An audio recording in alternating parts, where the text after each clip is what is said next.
plaintiff, Tamika Steigers, owns a hair salon, and she hired the defendant to work at the salon. Tamika claims she was initially impressed by the defendant's energy and the work she'd done, but she ended up breaching their contract, so Tamika's suing. Defendant Kayla Davis says she was an up-and-coming stylist when she started working for Tamika, and she thought Tamika wanted to help her succeed. However, Kayla claims Tamika turned out to be a manipulative con artist, and she's countersuing for a refund and emotional distress. All rise. This court is now in session. The Honorable Judge Greg Mathis presiding.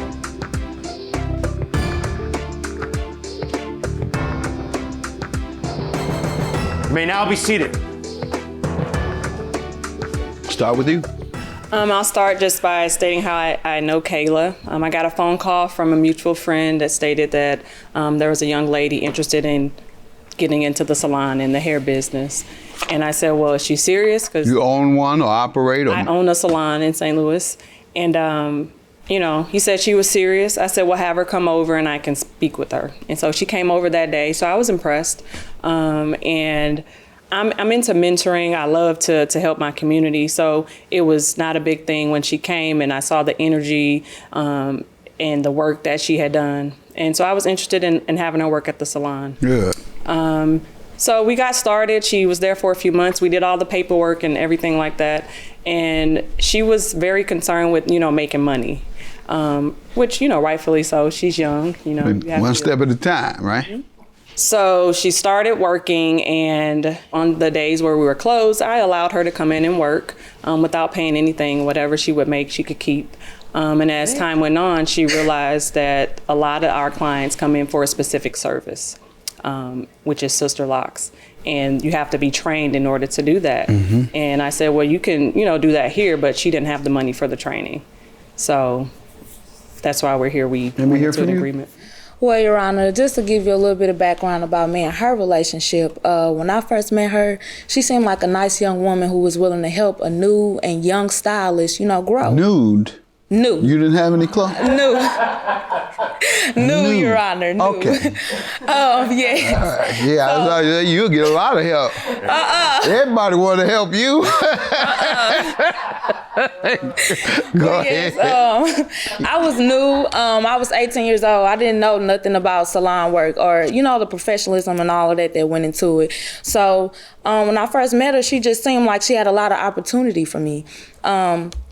Over time, it just seemed like she was manipulative and that she was just in control. You know what I'm saying? In a salon, you're an independent contractor.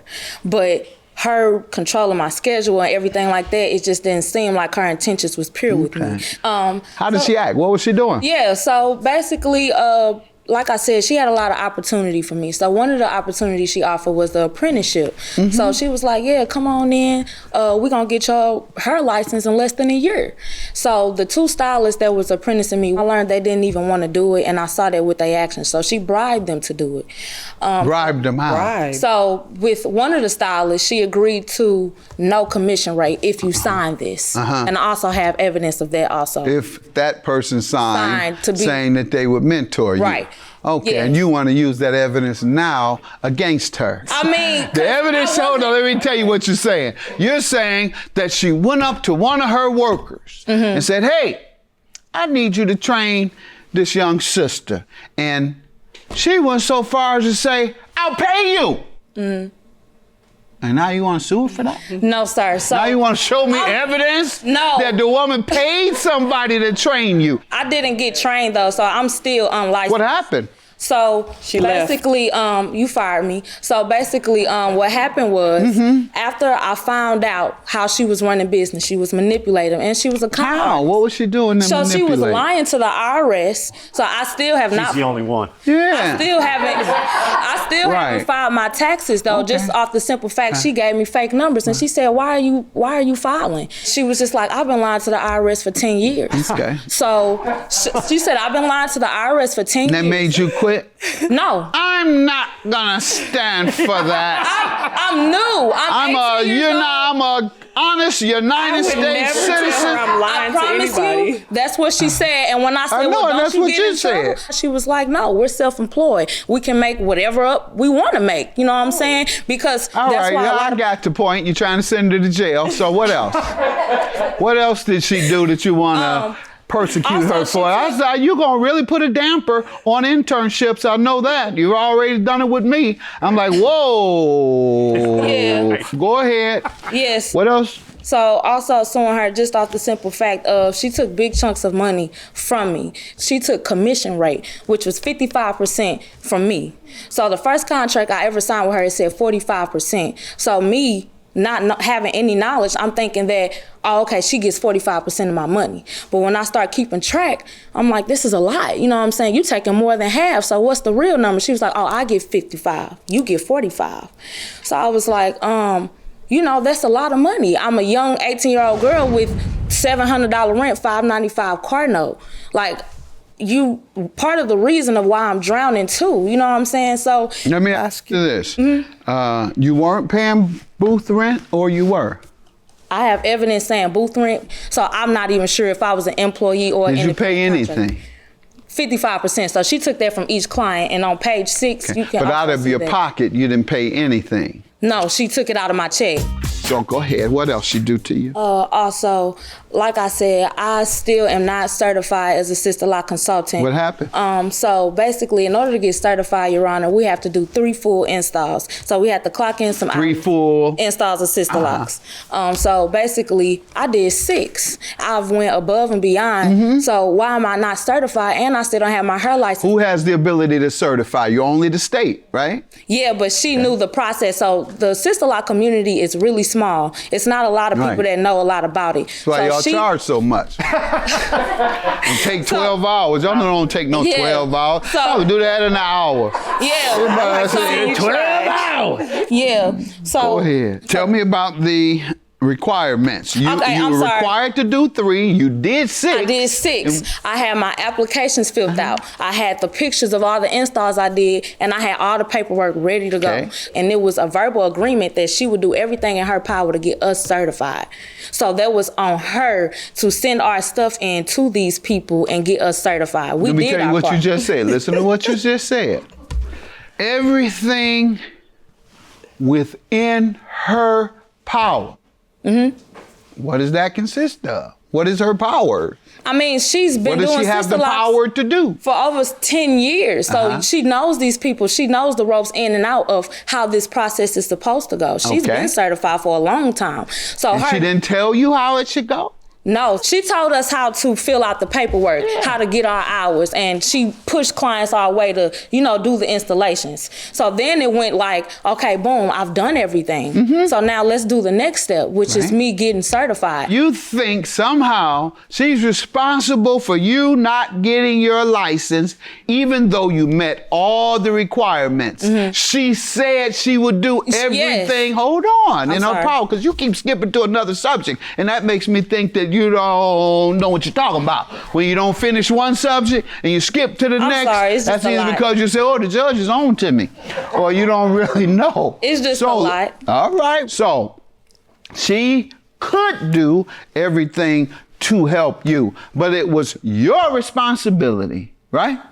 To complete Turn in that. all your paperwork to get a decision from the state licensing So it board. was her responsibility to turn in our paperwork. That was under my knowledge. Okay, what did she do wrong? She did not. Now let me go back to her. Okay, so you heard what she said. She said a lot of things that Yeah. are incorrect. The standard for a commission-based salon is 45% to the stylist. That's written in the contract. So as a stylist, when you come to my salon, you don't have to bring Right. anything.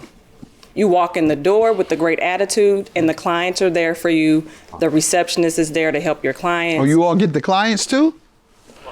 Yes, so I've never heard of that. advertise. People have to get their own Our clients, salon from what I've advertises, always we known. market, we promote for the stylist. I work for my stylist. That's why I receive 55% to the house. There's marketing, advertising, products, and supplies that comes out of that. So, and we have a team that we have to support. Electricity, Exactly. gas. So a salon that is run with booth rent, that's a different lease, environment. If you own, upkeep, taxes, all that. Go All ahead. of those things. So I didn't take anything extra from Kayla. And she also received 100% of her tips. So that's the first thing. The second thing, as far as the certification, when she went to the class, she has to go to the class. She had to go to the class herself and complete the certification herself. She didn't have all of her things together. That's why it never got turned in. Yes, I did. I had a whole envelope of pictures. I'll let you at speak the in a time, minute. Go ahead. when it comes to the certification, she's supposed to take, I had the envelopes and the stamps. You take your things, put them in the envelope, sign everything, and send it to the main And she office. says you were supposed to send Why her. would I do that? Because I'm not the one becoming Because certified. what? I'm Because not the what? one that She took was the in trip. control of all our paperwork. I gave her everything. I put it in the envelope. It was ready to go, Your Honor, and it never got sent Okay, out. That's so why I you have. gave her everything she needed. The only failure she made was to go to the mailbox. I don't know who I was sending it to, what address. I wasn't aware of that process at that time. It's going to the mailbox. That's the process. When you gotta send something and it's in an envelope and it has to go somewhere, and you said you gave it to her so that she can send it, and everything you gave her was all you needed to get your license, then that's all she had to do is say, "Thank you, sweetie," and say, "Mailman." That sounds shaky, young lady. You gave her everything she needed, so why wouldn't she turn it in? The only because she reason was is she didn't using want, me. she forgot to go to the mailbox. And it would be to my advantage to send it off, because once they became certified, the price increases. So as a trainee, we charge the client $75. So once she becomes certified, the price goes up. It would be to my advantage to turn it in if that was my responsibility. How does she owe you $14.50, however? Your Honor, on page 1, you can see what the stipulations of the contract are. You can see that she agreed. I agree to repay extra. $15.50 back as follows. 10 months of payment starting June. What part of this did she breach? She did not pay the $15.50 back. You can see the receipts for the 2 payments that she did pay of $50 twice. So that leaves an outstanding balance of $14.50. What do you say to that, young lady?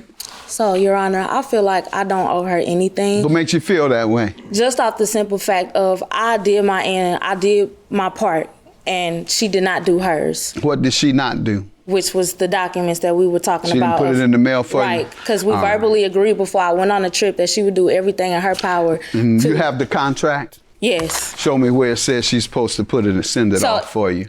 That was not put in the contract. Okay, well then that's what we have to go by, the contract. So you have breached the contract and she has not. She says you haven't paid her. And Because it she's- was under my intention when I signed the contract that I would be certified by the time I started Does it these say payments. that in here? No, but it was the verbal agreement that we agreed to. That All we can by go with is a June- written agreement. I'm going to conclude she did not violate any of the contract. At this point, I think you're a very ungrateful mentee. So let's get to the refund and the emotional distress that she owes you for. Yes, sir.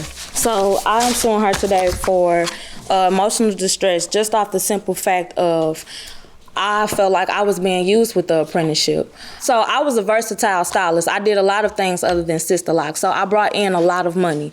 Just off the simple fact of that she takes 55% off my makings off each So client. you think when you came in, what she had in mind was to use you? Yes, Your Honor. Okay.